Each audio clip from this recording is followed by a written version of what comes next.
This is the story of the death of Baldr. Baldr the Bright, son of Odin and Frigg, the most joyful, beloved, and generous Aesir god. I had a terrible dream last night, Baldr told his parents one morning. I saw a ship at the sea beneath the sky, and it was filled with crows. I was lying on the deck, cold, stiff, and dead.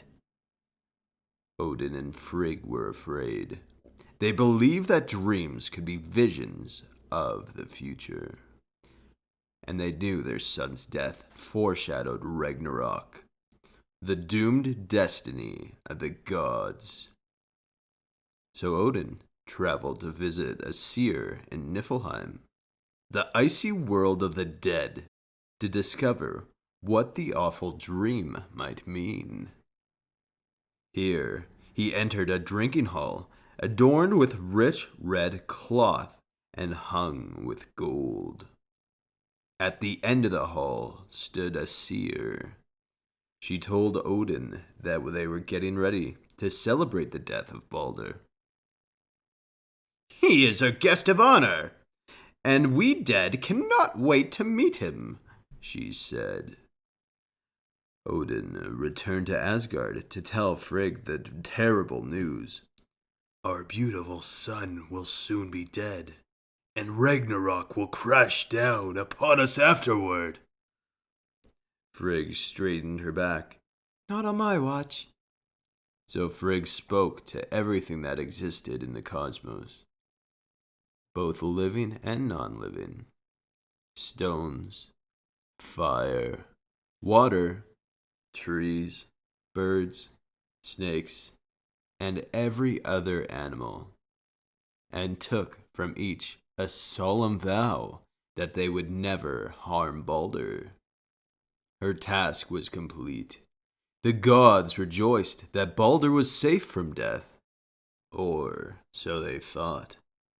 They amused themselves by throwing rocks and spears at him, and at the last second, every item she talked to would veer off and avoid Baldr's head. Loki, the trickster god, watched from the shadows, jealous of the attention Baldr was getting. Disguised as an old woman, he spoke to Frigg. Is it true that everything in the cosmos to do with Baldr does him no harm? Everything except for mistletoe, said Frigg. How could mistletoe harm my son anyway? How indeed, Loki said, hardly managing to hide his smile. He sped to the woods and gathered mistletoe. Back into his true form, Loki sidled up to the blind god named Hodor, who was standing apart from the jollity. Why aren't you joining the fun, my friend? I'd like to, but, no one will help me aim at Baldr, Hodor replied. Also, I have no weapon to use. Take this mistletoe, Loki said. Let me guide your aim.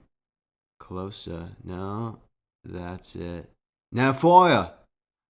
The mistletoe changed midair into a deadly sharp arrow and pierced Baldr's heart. All the gods, except for Hodor, could see, and Loki, who didn't care, cried out as Baldr dropped to the floor, dead as a stone.